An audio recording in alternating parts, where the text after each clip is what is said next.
ಓಂ ಶಾಂತಿ. ವಾಣಿ date 5/2/2025. ಪ್ರಾತಃ ಮುರಳಿ. ಓಂ ಶಾಂತಿ. ಬಾಪ್ ದಾದಾ ಮಧುಬನ್. ಮಧುರ ಮಕ್ಕಳೇ, ಈ ಶರೀರ ರೂಪಿ ವಸ್ತ್ರವನ್ನು ಇಲ್ಲಿಯೇ ಬಿಡಬೇಕಾಗಿದೆ.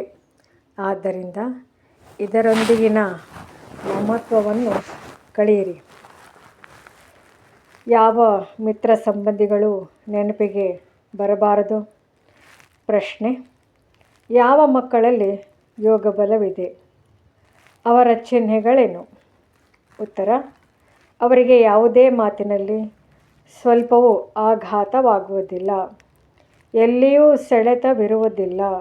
ತಿಳಿದುಕೊಳ್ಳಿ, ಇಂದು ಯಾರಾದರೂ ಶರೀರ ಬಿಟ್ಟರೂ ಸಹ ಅವರಿಗೆ ದುಃಖವಾಗುವುದಿಲ್ಲ, ಏಕೆಂದರೆ ಅವರಿಗೆ ಗೊತ್ತಿದೆ, ಇವರ ಪಾತ್ರವು ನಾಟಕದಲ್ಲಿ ಇಷ್ಟೇ ಇತ್ತು.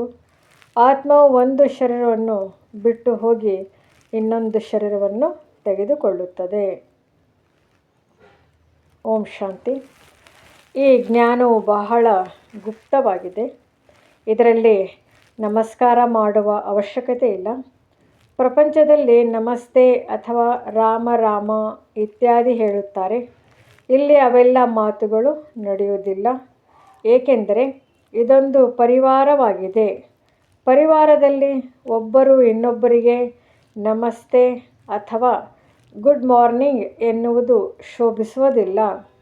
ಮನೆಯಲ್ಲಂತೂ ಊಟ, ಉಪಚಾರ, ಕಚೇರಿಗೆ ಹೋಗುವುದು ಬರುವುದು ನಡೆಯುತ್ತಿರುತ್ತದೆ. ನಮಸ್ತೆ ಮಾಡುವ ಅವಶ್ಯಕತೆಯೇ ಇರುವುದಿಲ್ಲ. ಗುಡ್ ಮಾರ್ನಿಂಗ್ ಎನ್ನುವುದರ ಸಂಪ್ರದಾಯವು ಯುರೋಪಿಯನ್ ಅವರಿಂದ ಬಂದಿದೆ. ಇಲ್ಲದಿದ್ದರೆ ಮೊದಲು ಇದೇನೂ ಇರಲಿಲ್ಲ. ಯಾವುದೇ ಸತ್ಸಂಗದಲ್ಲಿ ಪರಸ್ಪರ ಮಿಲನ ಮಾಡುತ್ತಾರೆಂದರೆ ನಮಸ್ಕಾರ ಮಾಡುತ್ತಾರೆ, ಕಾಲಿಗೆ ಬೀಳುತ್ತಾರೆ. ಈ ಕಾಲಿಗೆ ಬೀಳುವುದನ್ನು ನಮ್ರತೆಗಾಗಿ ಕಲಿಸುತ್ತಾರೆ. ಇಲ್ಲಂತೂ ನೀವು ಮಕ್ಕಳು ಆತ್ಮ ಅಭಿಮಾನಿಯಾಗಬೇಕಾಗಿದೆ. ಆತ್ಮಕ್ಕೆ ಏನು ಮಾಡುವುದು? ಆದರೂ ಸಹ ಹೇಳಬೇಕಾಗಿದೆ. ಹೇಗೆ ತಂದೆಗೆ ಬಾಬಾ ನಮಸ್ತೆ ಎಂದು ಹೇಳುತ್ತೀರಿ? ತಂದೆಯು ಹೇಳುತ್ತಾರೆ, ನಾನು ಸಾಧಾರಣ ಬ್ರಹ್ಮನ ತನುವಿನಲ್ಲಿ ಅವರ ಮೂಲಕ ನಿಮಗೆ ಓದಿಸುತ್ತೇನೆ, ಇವರ ಮೂಲಕ ಸ್ಥಾಪನೆ ಮಾಡಿಸುತ್ತೇನೆ. ಅದು ಹೇಗೆ? ಯಾವಾಗ ತಂದೆಯು ಸನ್ಮುಖದಲ್ಲಿರುವರೋ ಆಗಲೇ ತಿಳಿಸುತ್ತಾರೆ. ಇಲ್ಲವೆಂದರೆ ಹೇಗೆ ತಿಳಿದುಕೊಳ್ಳುವುದು? ಈ ತಂದೆಯು ಸನ್ಮುಖದಲ್ಲಿ ತಿಳಿಸುತ್ತಾರೆ. ಆದ್ದರಿಂದ ಮಕ್ಕಳು ತಿಳಿದುಕೊಳ್ಳುತ್ತೀರಿ. ಇಬ್ಬರಿಗೂ ನಮಸ್ತೆ ಮಾಡಬೇಕಾಗಿದೆ. ಬಾಪ್ ದಾದಾ ನಮಸ್ತೆ. ಹೊರಗಿನವರು ಒಂದು ವೇಳೆ ಈ ಮಾತನ್ನು ಕೇಳಿದರೆ ಇವರೇನು ಹೇಳುತ್ತಿದ್ದಾರೆ ಎಂದು ತಬ್ಬಿಬ್ಬಾಗುತ್ತಾರೆ. ಅನೇಕರು ಡಬಲ್ ಹೆಸರುಗಳನ್ನು ಇಟ್ಟುಕೊಂಡಿರುತ್ತಾರೆ. ಹೇಗೆ ಲಕ್ಷ್ಮೀ ನಾರಾಯಣ, ರಾಧಾ ಕೃಷ್ಣ ಎಂಬ ಹೆಸರುಗಳು ಇವೆ. ಇಲ್ಲಂತೂ ಸ್ತ್ರೀ ಪುರುಷರು ಒಟ್ಟಿಗೆ ಸೇರಿಬಿಟ್ಟರು. ಇಲ್ಲಿ ಇವರು ಬಾಪ್ ದಾದಾ ತಂದೆ ಮತ್ತು ದಾದಾ ಆಗಿದ್ದಾರೆ. ಈ ಮಾತುಗಳನ್ನು ನೀವು ಮಕ್ಕಳೇ ಅರಿತುಕೊಳ್ಳುತ್ತೀರಿ. ಅವಶ್ಯವಾಗಿ ತಂದೆಯು ದೊಡ್ಡವರಾದರು. ಆ ಹೆಸರು ಭಲೆ ಡಬಲ್ ಆಗಿದೆ, ಆದರೆ ಅವರು ಒಬ್ಬರೇ ಅಲ್ಲವೇ? ಅಂದ ಮೇಲೆ ಎರಡು ಹೆಸರುಗಳನ್ನು ಏಕೆ ಇಡಲಾಗಿದೆ? ಈಗ ನೀವು ಮಕ್ಕಳು ತಿಳಿದುಕೊಂಡಿದ್ದೀರಿ. ಈ ಹೆಸರು ತಪ್ಪಾಗಿದೆ. ತಂದೆಯನ್ನು ಮತ್ಯಾರೂ ಅರಿತುಕೊಳ್ಳಲು ಸಾಧ್ಯವಿಲ್ಲ. ಬಾಪ್ ದಾದಾ ನಮಸ್ತೆ ಎಂದು ನೀವು ಶಾರೀರಿಕ ರೂಪದಲ್ಲಿ ಹೇಳುತ್ತೀರಿ. ಆತ್ಮಿಕ ಮಕ್ಕಳೇ ನಮಸ್ತೆ ಎಂದು ತಂದೆಯು ಹೇಳುತ್ತಾರೆ. ಆದರೆ ಇಷ್ಟು ಉದ್ದವಾದುದು ಶೋಭಿಸುವುದಿಲ್ಲ. ಶಬ್ದವು ಸರಿಯಾಗಿದೆ. ನೀವೀಗ ಶಾರೀರಿಕ ಮಕ್ಕಳು ಆಗಿದ್ದೀರಿ ಮತ್ತು ನಿರಾಕಾರಿ ಮಕ್ಕಳು ಆಗಿದ್ದೀರಿ. ಶಿವ ತಂದೆಯು ಎಲ್ಲ ಆತ್ಮಗಳ ತಂದೆ ಆಗಿದ್ದಾರೆ ಮತ್ತು ಪ್ರಜಾಪಿತನೂ ಇದ್ದಾರೆ. ಪ್ರಜಾಪಿತ ಬ್ರಹ್ಮನ ಸಂತಾನರು, ಸಹೋದರ ಸಹೋದರಿಯರು ಆಗಿದ್ದೀರಿ. ಪ್ರವೃತ್ತಿ ಮಾರ್ಗವಾಗಿ ಬಿಡುತ್ತದೆ. ನೀವೆಲ್ಲರೂ ಬ್ರಹ್ಮಕುಮಾರ ಕುಮಾರಿಯರಾಗಿದ್ದೀರಿ. ಬ್ರಹ್ಮಕುಮಾರ ಕುಮಾರಿಯರಾಗುವುದು, ಇದರಿಂದ ಪ್ರಜಾಪಿತನ ಹೆಸರು ಸಿದ್ಧವಾಗುತ್ತದೆ. ಇದರಲ್ಲಿ ಅಂಧಶ್ರದ್ಧೆಯ ಮಾತಿಲ್ಲ. ತಿಳಿಸಿ, ಬ್ರಹ್ಮಕುಮಾರ ಕುಮಾರಿಯರಿಗೆ ತಂದೆಯಿಂದ ಆಸ್ತಿಯು ಸಿಗುತ್ತದೆ, ಬ್ರಹ್ಮನಿಂದ ಸಿಗೋದಿಲ್ಲ. ಬ್ರಹ್ಮರವರು ಸಹ ಶಿವ ತಂದೆಯ ಮಗುವಾಗಿದ್ದಾರೆ. ಸೂಕ್ಷ್ಮ ವತನವಾಸಿ ಬ್ರಹ್ಮ, ವಿಷ್ಣು, ಶಂಕರ ಇದು ರಚನೆಯಾಗಿದೆ. ಇವರ ರಚಯಿತನು ಶಿವನಾಗಿದ್ದಾರೆ. ಶಿವನ ರಚಯಿತ ಯಾರೆಂದು ಯಾರೂ ಸಹ ಪ್ರಶ್ನೆ ಮಾಡಲು ಸಾಧ್ಯವಿಲ್ಲ, ಏಕೆಂದರೆ ಶಿವನಿಗೆ ಯಾರೂ ರಚಯಿತನಿಲ್ಲ. ಬ್ರಹ್ಮ, ವಿಷ್ಣು, ಶಂಕರ ರಚನೆಯಾಗಿದ್ದಾರೆ. ಅವರಿಗೂ ಮೇಲೆ ಶಿವನಿದ್ದಾರೆ. ಎಲ್ಲ ಆತ್ಮಗಳ ತಂದೆಯಾಗಿದ್ದಾರೆ. ಈಗ ರಚಯಿತನೆಂದು ಹೇಳಿದಾಗ ಮತ್ತೆ ಪ್ರಶ್ನೆಯು ಉದ್ಭವವಾಗುತ್ತದೆ, ಯಾವಾಗ ರಚನೆ ಮಾಡಿದರು? ಇಲ್ಲ, ಇದು ಅನಾದಿಯಾಗಿದೆ. ಇಷ್ಟೊಂದು ಆತ್ಮಗಳನ್ನು ಯಾವಾಗ ರಚನೆ ಮಾಡಿದರು? ಈ ಪ್ರಶ್ನೆಯು ಬರುವುದಿಲ್ಲ. ಈ ಅನಾದಿ ನಾಟಕವು ನಡೆದು ಬರುತ್ತಿದೆ, ಇದಕ್ಕೆ ಕೊನೆ ಇಲ್ಲ, ಎಂದೂ ಇದರ ಅಂತ್ಯವಾಗುವುದಿಲ್ಲ. ಈ ಮಾತುಗಳು ನೀವು ಮಕ್ಕಳಲ್ಲಿ ನಂಬರ್ ಇದೆ. ಇದು ಬಹಳ ಸಹಜವಾಗಿದೆ. ಒಬ್ಬ ತಂದೆಯ ವಿನಃ ಮತ್ಯಾರೊಂದಿಗೂ ಸೆಳೆತವಿರಬಾರದು. ಯಾರಾದರೂ ಸಾಯಲಿ ಅಥವಾ ಬದುಕಲಿ, ಅಮ್ಮ ಶರೀರ ಬಿಟ್ಟರೆ ಹಲ್ವಾ ತಿನ್ನಿ ಎಂಬ ಗಾಯನವೂ ಇದೆ. ಯಾರಾದರೂ ಶರೀರ ಬಿಡುತ್ತಾರೆಂದರೆ ತಿಳಿದುಕೊಳ್ಳಿ, ಆಗ ಚಿಂತೆಯ ಮಾತಿಲ್ಲ, ಏಕೆಂದರೆ ಈ ನಾಟಕವು ಅನಾದಿಯಾಗಿ ಮಾಡಲ್ಪಟ್ಟಿದೆ. ನಾಟಕದ ಅನುಸಾರ ಅವರು ಈ ಸಮಯದಲ್ಲಿ ಹೋಗಲೇಬೇಕಾಗಿತ್ತು. ಇದರಲ್ಲಿ ಏನು ತಾನೇ ಮಾಡಲು ಸಾಧ್ಯ? ಸ್ವಲ್ಪವೂ ದುಃಖಿಯಾಗುವ ಮಾತಿಲ್ಲ. ಇದು ಯೋಗಬಲದ ಸ್ಥಿತಿಯಾಗಿದೆ. ಸ್ವಲ್ಪವೂ ಆಘಾತವಾಗಬಾರದೆಂದು ನಿಯಮವು ಹೇಳುತ್ತದೆ. ಎಲ್ಲರೂ ಪಾತ್ರಧಾರಿಗಳಲ್ಲವೇ?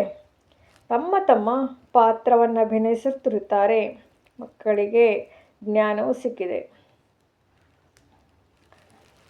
ತಂದೆಯೊಂದಿಗೆ ಹೇಳುತ್ತಾರೆ, ಹೇ ಪರಮಪಿತ ಪರಮಾತ್ಮ, ಬಂದು ನಮ್ಮನ್ನು ಕರೆದುಕೊಂಡು ಹೋಗಿ, ಇಷ್ಟೆಲ್ಲ ಶರೀರಗಳ ವಿನಾಶ ಮಾಡಿಸಿ ಎಲ್ಲ ಆತ್ಮಗಳನ್ನು ಜೊತೆಯಲ್ಲಿ ಕರೆದುಕೊಂಡು ಹೋಗಿ.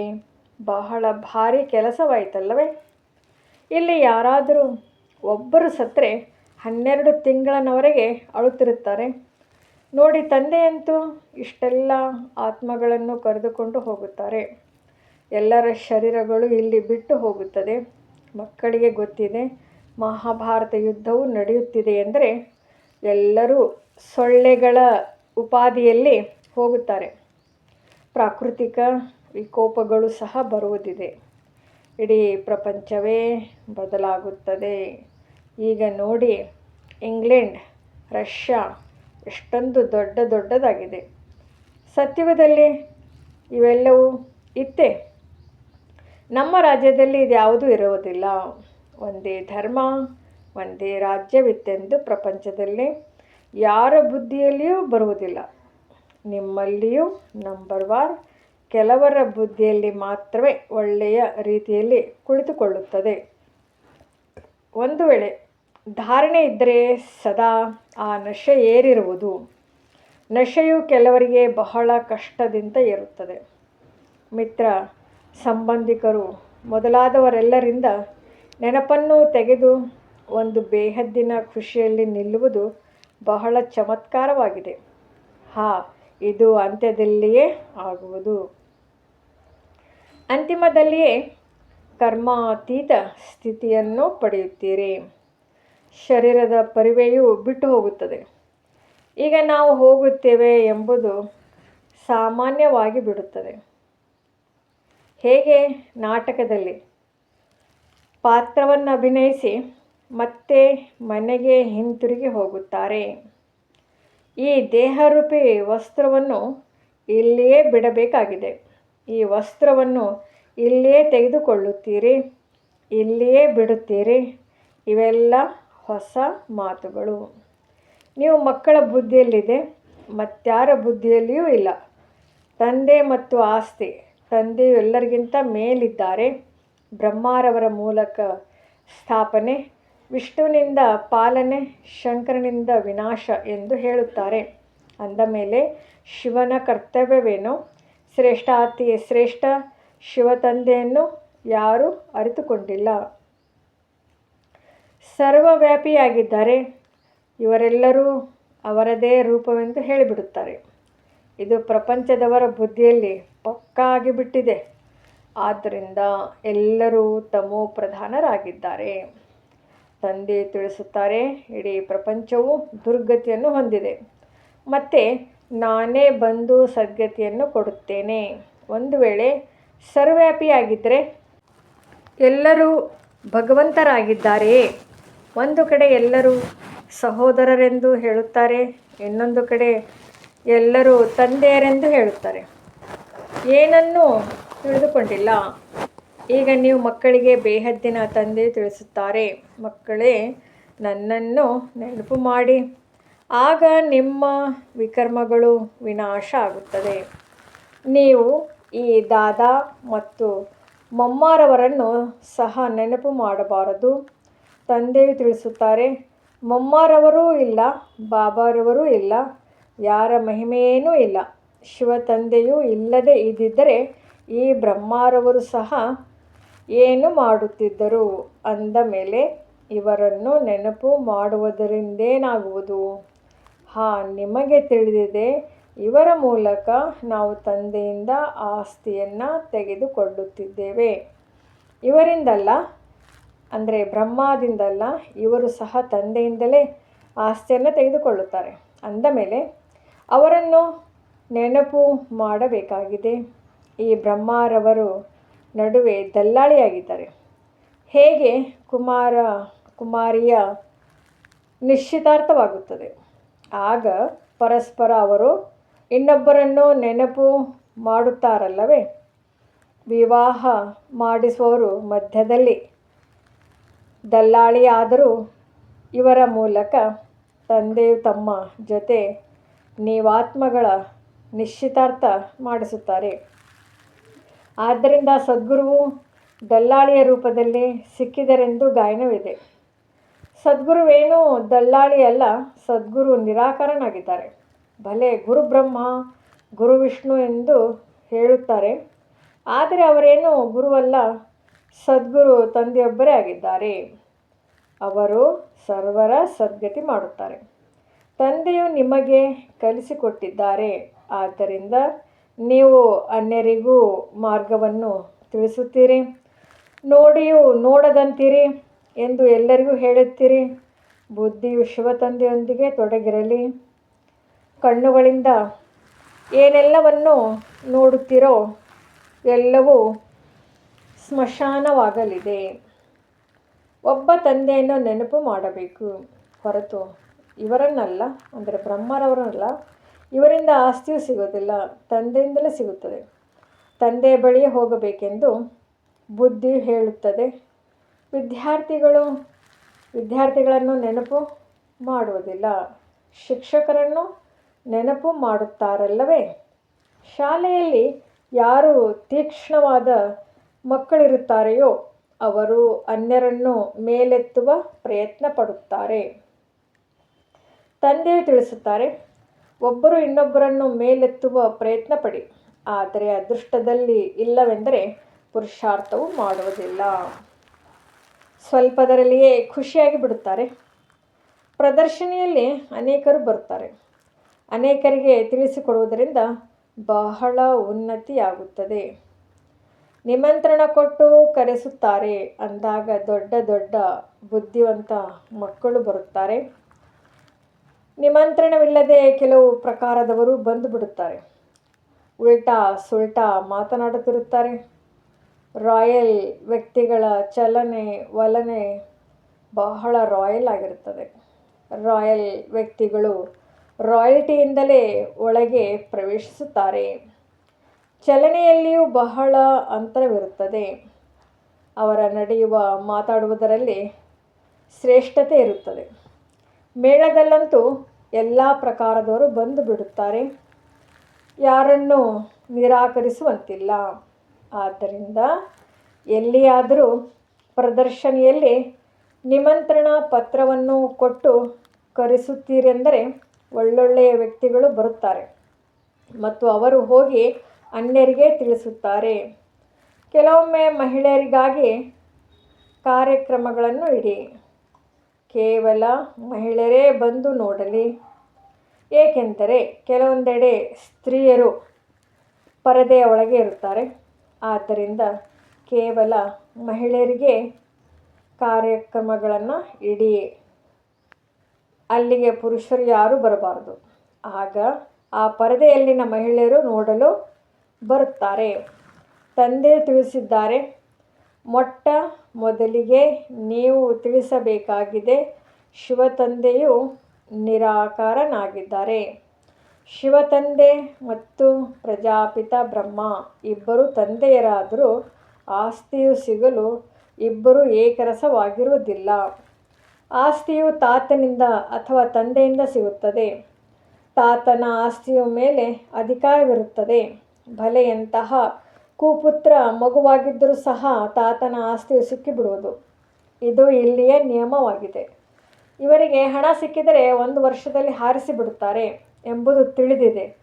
ಆದರೆ ಸರ್ಕಾರದ ನಿಯಮವೇ ಈ ರೀತಿ ಇದೆ ಅಂದಾಗ ಕೊಡಲೇಬೇಕಾಗುತ್ತದೆ. ಸರ್ಕಾರವು ಏನು ಮಾಡಲು ಸಾಧ್ಯವಿಲ್ಲ. ಬಾಬಾರವರು ಅನುಭವಿಯಾಗಿದ್ದಾರೆ. ಒಬ್ಬ ರಾಜನ ಮಗನಿದ್ದರು. 1 ಕೋಟಿ ರೂಪಾಯಿಗಳನ್ನು 12 ತಿಂಗಳಿನಲ್ಲಿಯೇ ಸಮಾಪ್ತಿ ಮಾಡಿಬಿಟ್ಟರು. ಇಂಥವರೂ ಇರುತ್ತಾರೆ. ನಾನು ನೋಡಿದ್ದೇನೆಂದು ಶಿವತಂದೆಯು ಹೇಳುವುದಿಲ್ಲ. ನಾನು ಅಂದರೆ ಬ್ರಹ್ಮ ಇಂತಹ ಬಹಳಷ್ಟು ದೃಷ್ಟಾಂತಗಳನ್ನು ನೋಡಿದ್ದೇನೆ. ಇದು ಬಹಳ ಕೊಳಕು ಪ್ರಪಂಚವಾಗಿದೆ ಎಂದು ಈ ಬ್ರಹ್ಮರವರೇ ಹೇಳುತ್ತಾರೆ. ಇದು ಹಳೆಯ ಪ್ರಪಂಚ, ಹಳೆಯ ಮನೆಯಾಗಿದೆ. ಯಾವಾಗಲೂ ಹಳೆಯ ಮನೆಯನ್ನು ಬೀಳಿಸಲಾಗುತ್ತದೆ. ಈ ಲಕ್ಷ್ಮೀ ನಾರಾಯಣರ ರಾಜಧಾನಿಯು ನೋಡಿ ಎಷ್ಟು ಸುಂದರವಾಗಿದೆ. ಈಗ ನೀವು ತಂದೆಯ ಮೂಲಕ ಅರಿತುಕೊಳ್ಳುತ್ತಿದ್ದೀರಿ ಮತ್ತು ನೀವು ನರನಿಂದ ನಾರಾಯಣರು ಆಗುತ್ತೀರಿ. ಇದು ಸತ್ಯನಾರಾಯಣನ ಕಥೆಯಾಗಿದೆ. ಇದನ್ನು ನೀವು ಮಕ್ಕಳೇ ತಿಳಿದುಕೊಂಡಿದ್ದೀರಿ. ನಿಮ್ಮಲ್ಲಿಯೂ ಯಾರೂ ಸಂಪೂರ್ಣ ಹೂಗಳಾಗಿಲ್ಲ. ಇದರಲ್ಲಿ ಘನತೆಯು ಬಹಳ ಚೆನ್ನಾಗಿರಬೇಕು. ನೀವು ದಿನ ಪ್ರತಿದಿನ ಉನ್ನತಿ ಹೊಂದುತ್ತಾ ಇರುತ್ತೀರಿ, ಹೂಗಳಾಗುತ್ತಾ ಹೋಗುತ್ತೀರಿ. ನೀವು ಮಕ್ಕಳು ಬಾಬ್ದಾದಾ ಎಂದು ಪ್ರೀತಿಯಿಂದ ಹೇಳುತ್ತೀರಿ. ಇದು ಸಹ ನಿಮ್ಮ ಹೊಸ ಭಾಷೆಯಾಗಿದೆ. ಇದು ಮನುಷ್ಯರಿಗೆ ಅರ್ಥವಾಗುವುದಿಲ್ಲ. ತಿಳಿದುಕೊಳ್ಳಿ, ಬಾಬಾರವರು ಎಲ್ಲಿಯೇ ಹೋದರೂ ಸಹ ಬಾಬ್ದಾದಾ ನಮಸ್ತೆ ಎಂದು ಹೇಳುತ್ತಾರೆ. ಸಾಕಾರ ಆತ್ಮೀಯ ಮಕ್ಕಳೇ ನಮಸ್ತೆ ಎಂದು ತಂದೆಯು ಪ್ರತ್ಯುತ್ತರ ಹೇಳುತ್ತಾರೆ. ಹೀಗೆ ಹೇಳಬೇಕಾಗುತ್ತದೆ ಅಲ್ಲವೇ? ಯಾರಾದರೂ ಕೇಳಿದರೆ ಇವರದ್ದೇನು ಹೊಸ ಮಾತಾಗಿದೆ, ಬಾಬ್ದಾದಾ ಇಬ್ಬರು ಒಟ್ಟಿಗೆ ಇದ್ದಾರೆಂದು ಹೇಗೆ ಹೇಳುತ್ತಾರೆಂದುಕೊಳ್ಳುತ್ತಾರೆ. ತಂದೆ ಮತ್ತು ದಾದಾ ಇಬ್ಬರು ಎಂದಾದರೂ ಒಂದೇ ಆಗಲು ಸಾಧ್ಯವೇ? ಇಬ್ಬರ ಹೆಸರುಗಳು ಸಹ ಬೇರೆಯಾಗಿದೆ. ಶಿವತಂದೆ, ಬ್ರಹ್ಮಬಾಬಾ, ನೀವು ಇವರಿಬ್ಬರ ಮಕ್ಕಳಾಗಿದ್ದೀರಿ. ನಿಮಗೆ ತಿಳಿದಿದೆ, ಇವರಲ್ಲಿ ಶಿವತಂದೆಯು ಕುಳಿತುಕೊಂಡಿದ್ದಾರೆ. ನೀವು ಬಾಬ್ದಾದಾರವರ ಮಕ್ಕಳಾಗಿದ್ದೇವೆ ಎಂಬುದು ಬುದ್ಧಿಯಲ್ಲಿದ್ದರೂ ಸಹ ಖುಷಿಯೂ ನಶೆ ಇರುವುದು ಮತ್ತು ನಾಟಕದ ಮೇಲೆ ಪಕ್ಕಾ ನಿಶ್ಚಯ ಇರಬೇಕಾಗಿದೆ. ಒಂದು ವೇಳೆ ಯಾರೋ ಶರೀರ ಬಿಟ್ಟರೆಂದುಕೊಳ್ಳಿ, ತಿಳಿದುಕೊಳ್ಳಿ ಅವರು ಇನ್ನೊಂದು ಪಾತ್ರವನ್ನು ಅಭಿನಯಿಸುತ್ತಾರೆ. ಪ್ರತಿಯೊಂದು ಆತ್ಮಕ್ಕೆ ಅವಿನಾಶಿ ಪಾತ್ರವು ಸಿಕ್ಕಿದೆ. ಇದರಲ್ಲಿ ಏನು ವಿಚಾರ ಮಾಡುವ ಅವಶ್ಯಕತೆ ಇಲ್ಲ. ಅವರು ಹೋಗಿ ಇನ್ನೊಂದು ಪಾತ್ರವನ್ನು ಅಭಿನಯಿಸಲೇಬೇಕಾಗುತ್ತದೆ.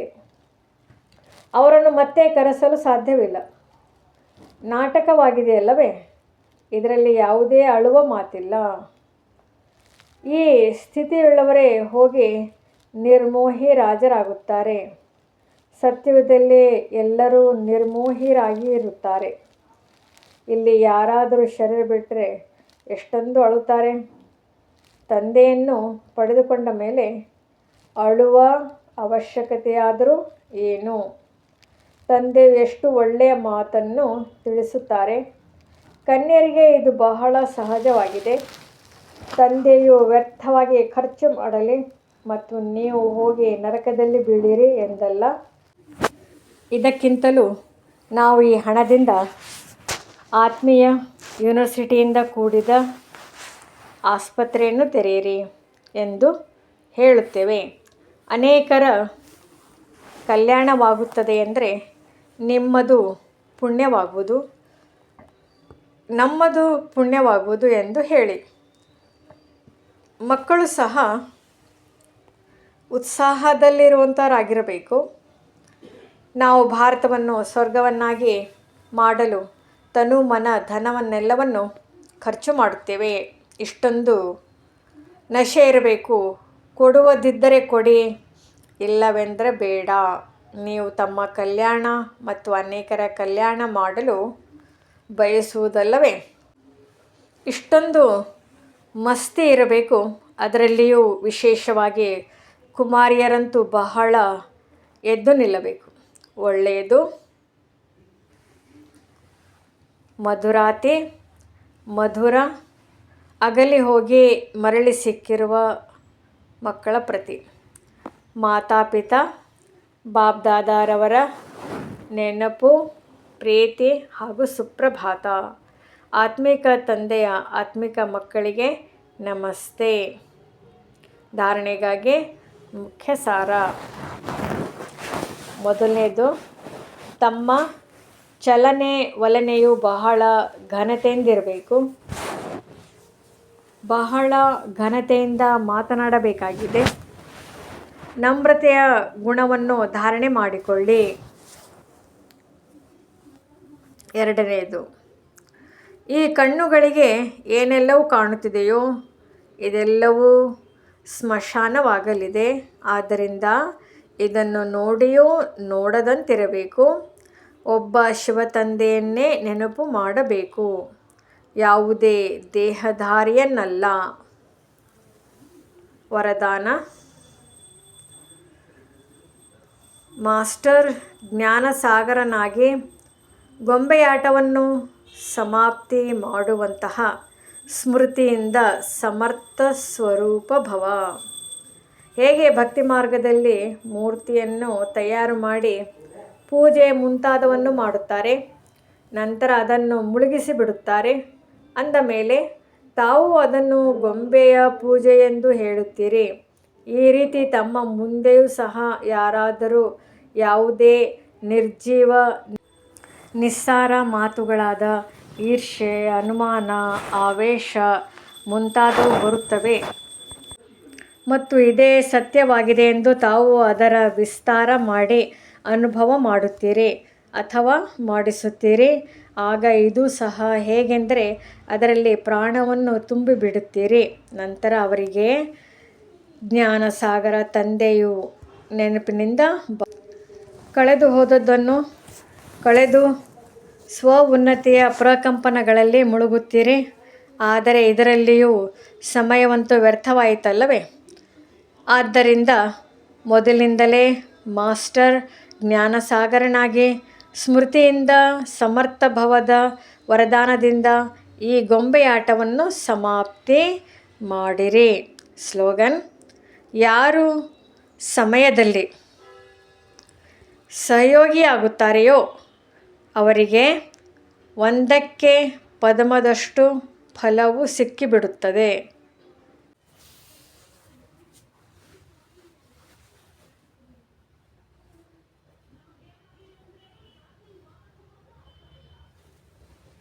ಅವ್ಯಕ್ತ ಸೂಚನೆ: ಏಕಾಂತ ಪ್ರಿಯರಾಗಿ ಏಕತೆ ಮತ್ತು ಏಕಾಗ್ರತೆಯನ್ನು ತಮ್ಮದಾಗಿಸಿಕೊಳ್ಳಿ. ಯಾರೆಲ್ಲ ರಾಜನೇತರು ಅಥವಾ ಧರ್ಮನೇತರಿದ್ದಾರೆ ಅವರಿಗೆ ಪವಿತ್ರತೆ ಮತ್ತು ಏಕತೆಯ ಅನುಭವ ಮಾಡಿಸಿ. ಇದೇ ಕೊರತೆಯ ಕಾರಣ ಎರಡು ಸತ್ತ ಶಕ್ತಿ ಬಲಹೀನವಾಗಿದೆ. ಧರ್ಮಸತ್ತ ಧರ್ಮಶಕ್ತಿಯನ್ನು ಧರ್ಮದ ಶಕ್ತಿಹೀನರನ್ನಾಗಿ ಮಾಡುವ ವಿಶೇಷ ವಿಧಿ ಪವಿತ್ರತೆಯನ್ನು ಸಿದ್ಧ ಮಾಡುವುದು ಮತ್ತು ರಾಜ್ಯಸತ್ತ ರಾಜ್ಯದ ಶಕ್ತಿ ಮುಂದೆ ಏಕತೆಯನ್ನು ಸಿದ್ಧ ಮಾಡುವುದು.